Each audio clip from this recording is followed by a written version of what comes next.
I'm your host, Brian Callanan.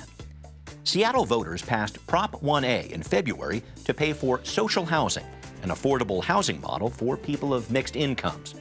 1A's proposal to use a payroll tax on high earners scored a definitive win at the ballot box.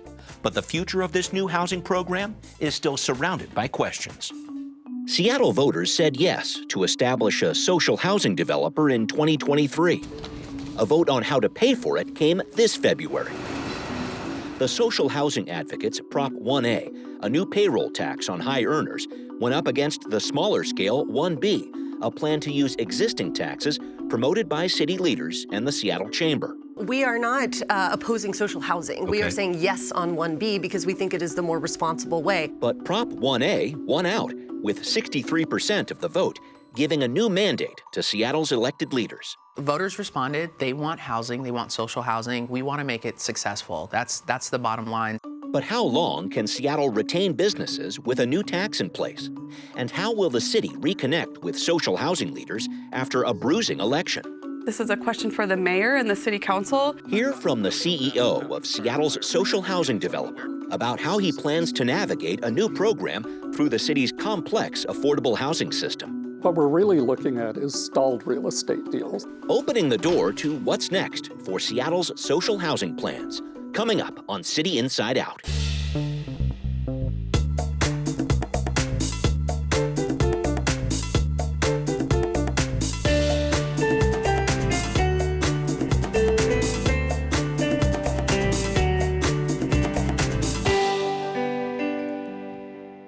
Welcome once again to City Inside Out on the Seattle Channel. I'm Brian Callanan, and I am joined by a panel of people leading the way on social housing in Seattle, which includes Tiffani McCoy, the co-executive director of House Our Neighbors, which led the campaign for Prop 1A. Thanks a lot for being here, Tiffani. Thanks for having me. Also with us, Roberto Jiménez, the CEO of the Seattle social housing developer.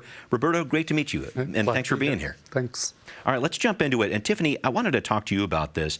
I think a lot of political observers, me included, were surprised by the result of the special election in February. This was a double-headed question, which could be a little confusing for some people, but 72% of voters reaffirmed their support of social housing, and 63% of the vote was in favor of Prop 1A. Were you surprised by that result? What did this election say to you? Yes, I would be lying if I didn't say I was surprised, especially because on election night we were up by 15 points. So it took a while for it to actually settle in for me, but there was like excitement, enthusiasm, tears around in the room. It was really, really beautiful. And then, yeah, we got up to this 26-point margin. So as you said, Brian, this reaffirms Seattleites' support for social housing. They want to fund it with a lot of money.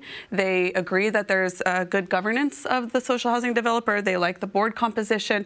They trust Roberto Jiménez and the vision that Seattle voters already reaffirmed in I-135, and they want to see this new housing model take off. So we were just super happy to have that, especially in the face of an opposition that spent, $600,000 in like 21 days, and where we had the mayor of Seattle put his face on all of the opposition mailers. So we were very surprised, but also just really excited about what's to come with this money. And can you talk to me about what House Our Neighbors' role is now with this whole situation? Yes, very important point. So as I said in the debates before that you've hosted, I, Tiffani, speak for House Our Neighbors. We led I-135 and Proposition 1A, and we do education and advocacy, but I do not speak for the social housing developer. I'm not on the board. I don't dictate anything to them, but I'm just here as an advocate of social housing to make sure that the city lives up to what the voters requested of them. And I appreciate your background on this too. Roberto, I wanted to bring you in here. You started this job in the fall of last year, full-time in September there. Were you nervous about the February election here? I mean, this double-headed vote that voters would maybe pull back their support of public housing. I mean, this is your job we're talking about here. Yeah, I'm not politically engaged in Seattle, and we had to sit on the sidelines, so it was never clear to me what the vote was going to be. My board members were confident that it was going to pass, but we were all really surprised by the margin that it passed by. I am a believer in social housing. I'm a convert. Recently, in the last couple of years, I got to go to Vienna and study that. Yeah, tell us about your background, please. I'm in affordable housing for the last 20 years as a CEO, so I've been leading rural and urban housing. In California, you were telling me. Most recently in California and Sacramento. Okay, okay. Where we were at this point, that organization is the third most productive affordable housing developer in the state. Got it. So in terms of what you think you're bringing to this position, this isn't a job interview, but tell me about that, please. Real estate development is big. When I left Mutual Housing California, we had $500 million in active real estate deals within the Sacramento County area. So we're very productive, but also community engagement and very people-centric, community-based. The organization actually started as a social housing organization, but didn't take off because of the tax credit program, so it kind of killed the model. But we also kept true to a number of the tenets of it, and so 60% of our board was residents who live in our housing. Okay, got it. And I want to get into some of the questions that I think people have, kind of what's next with this whole situation. And Roberto, let me start with you, because the pushback on Prop 1A I heard during the election, and even maybe more so now that it's passed, is this: levying a new payroll tax on businesses with employees making over $1 million per year is going to drive businesses out of town. A number of jobs are getting moved over to Bellevue from Seattle already. This new tax is going to make that issue even worse. How do you respond to that? I don't take a position on where the money comes from. This is what was proposed. I was brought in to administer the organization. And so if the money doesn't come from here, then it needs to come from someplace. But this is desperately needed. I think this can be a major factor in the affordable housing situation and just middle-income housing situation, the shortage here in Seattle. Right, because it covers both of those things. That's right. Tiffani, do you have some thoughts on that? I'm sure you've heard that critique too. Yeah, I do. And I would say that I would just point to like what the articles in the Puget Sound Business Journal have shown for the past year. We're seeing Apple moving to Seattle and investing big time. We're seeing Meta announce that it's going to do a complete renovation of its buildings in South Lake Union. You see tech startups that are moving here from the San Francisco area. So I think we have to make a holistic view of businesses that are coming and going and just recognize that's part of business. We can't dictate their business model, but it would be a really big shame for these businesses to leave, because they're going to have a workforce that is stably housed, where families can live and grow up in Seattle, not have to move to the outskirts because of housing costs. So I think that more businesses are going to be flocking here once Roberto and the team are able to sustain social housing with this money. Got it. A follow-up here. I read a Cascade PBS piece recently. You said in that piece you were concerned maybe someone in the business community might file a lawsuit to stop this tax from being collected. How real is that fear? I just want to try to get real about this. How do you prepare a social housing system for success when that kind of possibility might be hanging over it? Yeah, I can imagine it's really challenging. That's definitely more of a question for Roberto. But as far as the lawsuit, like we were prepared from it from day one. We've seen the business community in this city fight tooth and nail against any new progressive revenue. And for us, it was never about any of their so-called concerns. It was always about making sure that the biggest businesses in our city did not pay $1 more to address the housing crisis. So we've been prepared for this, and we wanted to prepare the public for this too, because even though this money has been won by a resounding margin, there are lots of ways that elected officials and the business community can still mess this up, and we will see how long it takes for this money to be given to the social housing developer. I'm sure we'll get into some of these later. Yeah, I suppose so. Roberto, any fears about that? Lawsuits, et cetera? What's on your mind? You know, certainly it lingers in the back of my mind, but until we have something certain, I'm not going to worry too much about it. I'm focused on growing the organization. Okay, well, let's talk about how this might work. So, as I understand it, this tax that has been approved with this measure is retroactive to January of this year. The city would start collecting it at first in 2026, and then it would be on a quarterly basis after that. So the money's going to be coming in here in less than a year's time. Maybe you can tell me about your top priority right now. Yeah. The top priorities are, I think, three. The first is building strong governance and hiring staff. The second is laying out the model for development, right? And the third is really building the internal workings, the systems within the organization. Got it. And part of that is an annual spending plan. Can you touch on that part, please? Yeah. I mean, we don't have much money at this point in time, right. So I am the only staff person, and we have a very active board of directors. But they're very engaged and very involved in the strategic planning. Okay. So it's moving forward. Okay. And in terms of, I know everyone's probably asking you this question. Are you going to start building stuff next year? When are we going to start seeing some social housing in Seattle? What do you tell people? We are looking at several different models. So the model that I think may come first is acquisition of existing housing. Yeah. And typically in the affordable world, that means distressed housing. Okay. That's not what we're looking at. We're looking at Can you stalled describe what real estate. distressed housing is, please? Yeah. Underperforming properties which haven't had proper maintenance and upkeep, or aging properties in neighborhoods that are in need of more community development. But what we're really looking at is stalled real estate deals, mostly because they're stalled because of high interest rates. And then we'll also be looking at new construction, and that's the place we want to be most, where we can design and develop housing in the context of communities and what the needs in communities are. Okay. And I'm going to dive into that a little bit more in a minute. But Tiffani, I wanted to go back to you in terms of the dollars that are going to be coming in here. It's a new payroll tax the city hasn't collected before. It's different than Jumpstart, which a few people are aware of. This is the 5% tax levied on the salary amount over $1 million that a person earns. This goes to the company here. The company's paying this. So for a person making $1.2 million, the employer would pay $10,000. So I've heard these estimates. This could bring in $50 million, maybe more, maybe less. Do you have a concrete idea of what this tax would actually bring in when you consider businesses might try to get around it too? Some thoughts on that?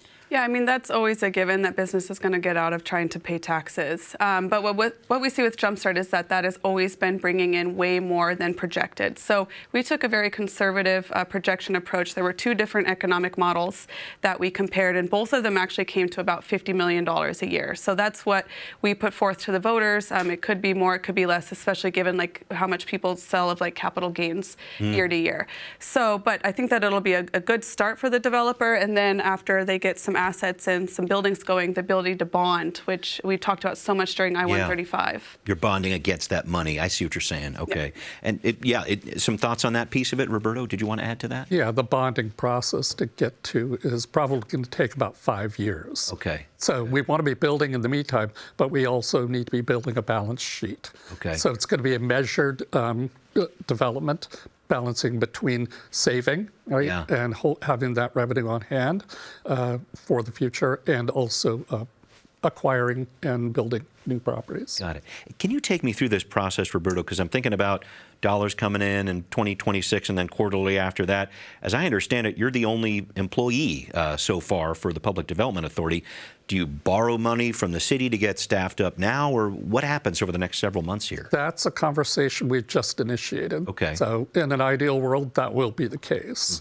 I know the state had some help last year and the year before that. Sorry to interrupt, but that might be a piece to it too, maybe? Yeah, I'm not familiar. That all happened prior to my arrival. Okay. So I'm aware that it occurred. Okay. And maybe Tiffani can fill us in on that. Do you think that might be part of the answer here? I know you can't speak for the Housing Authority here, but I hope so. Excuse me. Yes. We do have a lot of support at the state level, but honestly, I think that this is a question for the mayor and the city council. From what I understand, just from like public record, is that the mayor and city council have not fulfilled the 18 months of in-kind startup support that I-135 dictated. So they have not given the last 6 months of in-kind support to the social housing developer. So why is the mayor and the city council not fulfilling the voter mandate of I-135? I think that those questions need to be teased out a bit more.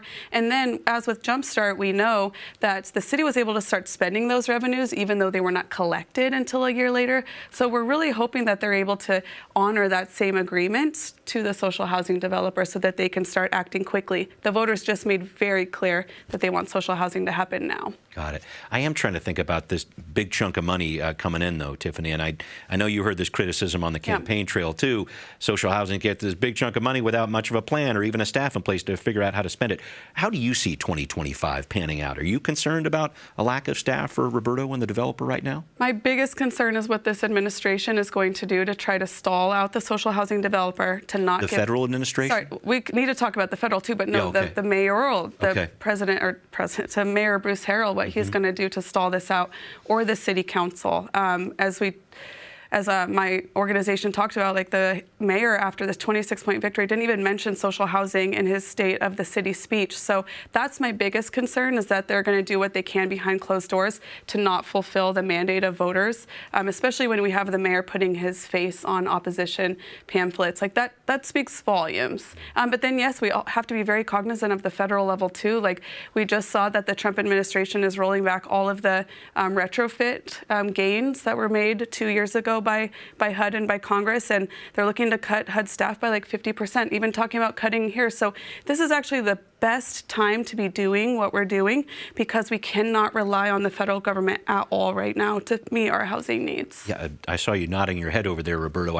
I have to think, though, in the back of your head, you're thinking about some of these concerns from the Trump administration and tariffs. Maybe they're in place, maybe they're not. I mean, there's a lot going on right now. Can you talk about that and how that's going to influence your work to get properties online? Yeah, I mean, I took a leap of faith believing that this would happen, and also because I was very concerned about Trump administration and what they had done prior in 2016 around tax credits, and it could really be destructive to the affordable housing industry. What's currently happening, which makes me doubtful that new construction is going to be affordable for a while, the tariffs on timber, on steel, and aluminum are significant, and that will directly impact ability to build new construction. Got it. You were saying you're really trying to focus on maybe some existing That's right. things that are in place right now, and I'll touch on that in just a second. But I did want to make sure I moved into this piece. And Tiffani and Roberto, maybe you can both enlighten me here. I'm just trying to figure out how the work of the developer is going to fit in with the Seattle Housing Levy, for example, or other programs that are also focused on affordable housing. Is social housing going to be competing with them to build these projects, or how do you look at that working out? I'll kind of kick that one over to you, and I'll add in from my perspective. Yeah. If that's all right. The way the charter is written, we're not trying to compete, and that was important to me. And it was certainly a consideration, having spent the last 19 years in affordable housing. I understand that industry. Seattle Social Housing doesn't want to compete. We want to be additive to the local housing environment, and we believe we can do that. Okay, got it. Did you have some thoughts on that? Just, I mean, we, in the charter for Initiative 135 that created the developer, made very clear that the in-kind support could not come from existing affordable housing funds. So we also created an environment where this was never going to be competing with one another. And I think that that's maybe what galvanized some of the affordable housing developers to get on board with 1A, is that they saw it was the city and the mayor that the ones that were trying to take money from them to give to social housing, even though we live in one of the wealthiest cities in the world. Yeah. And let me keep going down that path if I could, because I think it's important to point out that the competing measure in the February election was not from some other housing provider. It was from city leaders. It was from the Metro Chamber of Commerce there. So now that 1A has won, how do you rebuild that relationship with elected leaders, business leaders who were not in support of what you were proposing back in February? And that might be something that just House Our Neighbors is not going to be successful at. And maybe that's something that Roberto and others can do. But I mean, we also want to be building these relationships in the long term regardless. And we hope that people get on board. And I think that, as bad as it is to say, the Trump administration does present potentially some opportunities to show local leaders, like, we can't rely on the federal government to meet our housing needs. What can we do here to be innovative? And I think I even heard from Councilmember Moore recently, like, she actually talked to someone in Vienna, and she's starting to become more interested in this model. So I think that this is, I hate saying it, but like an opportunity to show that, like, we need more local control, we need more local investment. Otherwise, we are just going to see homelessness and the housing crisis just increase exponentially. That local funding piece is a really important part of what social housing is. That's why other all jurisdictions are also looking to this more rapidly than ever. Like, we've talked about how this is a national movement for social housing, but I think we will start seeing other jurisdictions looking to the ability to do this cross-subsidization so that we're able to build more housing. Where the higher renters are helping pay for the lower renters out there. Yes. Roberto, I want to make sure I draw you in here. I know you haven't been here that long, and thank you for your work in this space here. But since the vote, have you found champions for your cause within the city council or the community? Tell me about that work. Have you been able to build some of those relationships? Yeah, well, I mean, I had a great list of business leaders, affordable developers, policy folks, and folks from the city that I started meeting with from day one. And so that list keeps growing, and we've, I believe, converted some people who were skeptical and given comfort to some who really want to support but weren't certain whether they could. And I think that's part of why the margin was so wide. So I continue to meet with people, and starting a couple of weeks ago with council members. Okay, all right. There's going to be some work that's happening there. I want to jump back, if I could, just the whole concept of social housing. It is new for so many people. Maybe, Tiffani, I can start with you. So you brought this up a second ago. The basic idea is no one pays more than 30% of their income for this kind of housing. People renting more expensive units would essentially subsidize the lower income units. What's the strategy, I guess, to make sure people at all income levels are going to get help, especially people with the most need? I know that was a pushback. Hey, the people with most need aren't getting enough help here. Can you talk about that whole strategy of social housing, please? Yeah, it's just a way to not have to rely on the federal government for meeting our housing needs. That's what Montgomery County shows us, is you're able to just in a house, you're able to make buildings pencil, to make project pencil by that cross-subsidization model. And you don't have to rely on tax credits or Section 8 or different project-based vouchers. And you're also able to produce as many low-income housing units as you would if you used federal government resources. So why are we not rolling this out as quickly as we can when we see what's happening in our streets and we see the displacement happening here in Seattle? So this is a tool that works. It's also internationally proven model. And now we have someone who did take a big chance, if I may, leaving your job with a for sure income to come to Seattle to help spearhead this. And I'm just incredibly grateful and look forward to what we can do. We just, as Hauser neighbors, it is just incredibly important for the voters to be diligent and to keep their eyes open and to see how our city government is propelling this forward or hindering. Okay. Roberto, maybe you can help me out with this. Just making sure that social housing is doing the work that it needs to do and not displacing people who might be most in need. I think there has been some concern about that too. Help me out with this. I think this model is tough for some people to understand, and I just want to make sure that you speak to the point that I was trying to raise with Tiffani, please. Yeah. So this is not a homeless organization. The problem with homelessness is that more people are falling into homelessness faster than we can move them out. And in a lot of communities, the affordable developers, whether they are for-profit or nonprofit, like Sacramento, have been able to move a significant number off the streets and into housing, really significant number. The homelessness rates start to drop, but then more and more people are falling into homelessness at a faster rate. So this middle-income housing is designed to keep people housed and from falling into homelessness. And it's far easier to keep them housed and less costly to keep them housed than it is to try to move them from homelessness back into housing. See, the metaphor I've heard a few times, let's build a fence at the top of the cliff rather than a hospital down at the bottom. I think there's a few ways to look at that. At any rate, we do need to wrap up here. And Tiffani, maybe I can start with you to do that. I'd like to discuss two parts here. Maybe the biggest hurdle you're seeing ahead for social housing over the next couple of months and where you see this program 5 years from now. Yeah, I'd say the biggest hurdle is the mayoral administration making sure to give this money to the developer as quickly as possible. As you said, it is retroactive. We already know a lot of the companies that would pay this. I understand that there's education and awareness that needs to happen, but there's no reason that the city cannot be loaning at no interest to the developer against those future assets. We know that those are coming. So we, as Hauser neighbors, will be making sure to be on that and to educating the public if the mayor or the city council are hindering that. And then 5 years from now, I mean, I'm very excited to, go celebrate and have a party outside of the first social housing development with voters. But I just, like I said to you in our last debate, I have full faith in Roberto and in the model, and I just look forward to them doing what they can in these trying times of the federal administration that is all over the place. But I believe in the model, I believe in Roberto, and we'll do everything that we can as an advocacy organization to push that forward. All right, Roberto, other than Tiffani's party, I wanted to talk about what you're looking forward to, maybe next couple months and 5 years from now, too. Yeah, the next couple of months, I'll be starting to hire staff. So we were actively planning for that yesterday, doing budget planning and staffing structures. We are also in the process of recruiting new board members, so we expect we'll have several new board members on the board in the next probably several weeks. So that's most immediate. And we are also scouting for properties and getting a lot of phone calls from others who have property that they would like us to look at and consider. So it's really about the revenue. But I also want to say that this is a sustainable model. The goal here is to build a significant revolving loan fund that will be invested in the properties and then cycle back into the loan fund. And that loan fund keeps growing over time. So it's sustainable in a way that the low-income housing tax credit model is not. That's a one-time investment each time money is received.